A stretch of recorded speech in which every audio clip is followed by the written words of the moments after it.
Ikawalong kabanata.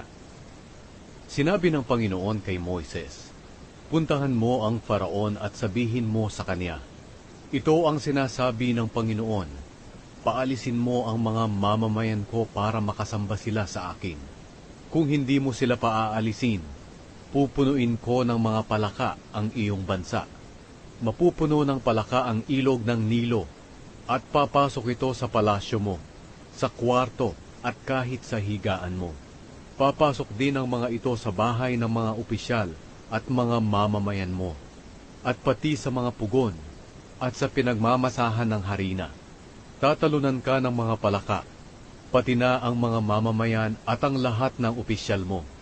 Sinabi pa ng Panginoon kay Moises, "Sabihin mo kay Aaron na iunat niya ang kanyang baston sa mga ilog, sapa at mga kanal, at mapupuno ng palaka ang buong Ehipto."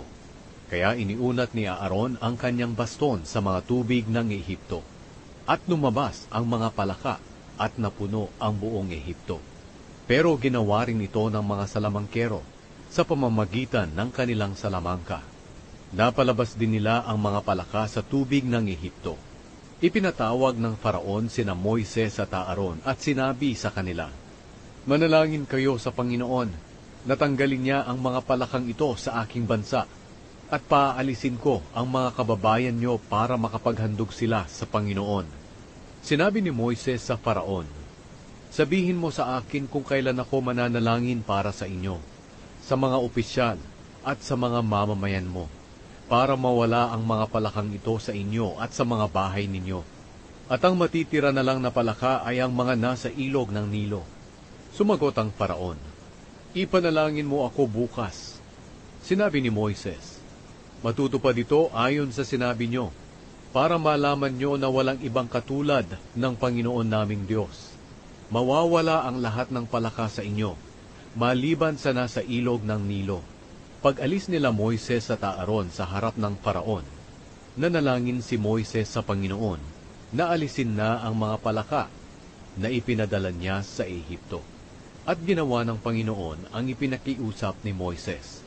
Namatay ang mga palaka sa mga bahay, mga hardin at sa mga bukid. Tinipon ito ng mga Ehipsyo at ibinunton, dahil dito'y bumaho ang buong Ehipto. Pero nang makita ng Faraon na wala na ang mga palaka, nagmatigas na naman siya, at ayaw niyang makinig kina Moises at Aaron, gaya ng sinabi ng Panginoon. Ang salot na mga lamok. Sinabi ng Panginoon kay Moises, "Sabihin mo kay Aaron na ihampas niya ang kanyang baston sa lupa, at magiging lamok ang mga alikabok sa buong lupain ng Ehipto." Sinunod nila ito, kaya nang hampasin ni Aaron ang kanyang baston ng lupa, naging lamok ang mga alikabok sa buong lupain ng Ehipto. At dumapo ang mga ito sa mga tao at mga hayop. Tinangkarin ng mga salamangkero na gayahin ito sa pamamagitan ng kanilang salamangka, pero nabigo sila. Patuloy na nagsidapo ang mga lamok sa mga tao at mga hayop. Sinabi ng mga salamangkero sa Faraon, "Ang Diyos ang may gawa nito." Pero matigas pa rin ang puso ng Faraon, at hindi siya nakinig kina Moises at Aaron, gaya ng sinabi ng Panginoon. Ang salot ng mga langaw. Sinabi ng Panginoon kay Moises, "Bumangon ka ng maaga bukas, at abangan mo ang Faraon habang papunta siya sa ilog. Sabihin mo sa kanya na ito ang sinasabi ko, paalisin mo ang mga mamamayan ko, para makasamba sila sa akin. Kung hindi mo sila paaalisin, padadalhan kita ng maraming langaw, pati na ang mga opisyal at mga mamamayan mo. Mapupuno ng mga langaw ang mga bahay ninyo, at matatabunan ng mga ito ang lupa. Pero hindi ito mararanasan sa lupain ng Goshen, kung saan naninirahan ang mga mamamayan ko. Hindi dadapo ang mga langaw sa lugar na iyon, para malaman nila na akong Panginoon ay nasa lupaing iyon. Hindi magiging pareho ang trato ko sa mga mamamayan ko at sa iyong mga mamamayan. Ang himalang ito ay mangyayari bukas. Nagpadala nga ang Panginoon ng maraming langaw sa palasyo ng Faraon at sa mga bahay ng kanyang mga opisyal at naminsala ang mga ito sa buong lupain ng Ehipto. Kaya ipinatawag ng Faraon sina Moises at Aaron at sinabi, "Sige, maghandog na kayo sa Diyos ninyo, pero rito lang sa Ehipto." Sumagot si Moises, "Hindi pwedeng dito kami maghandog sa Ehipto, dahil ang mga handog namin sa Panginoon naming Diyos ay kasuklam-suklam sa mga Ehipsyo. At kung maghahandog kami ng mga handog na kasuklam-suklam sa kanila, siguradong babatuhin nila kami.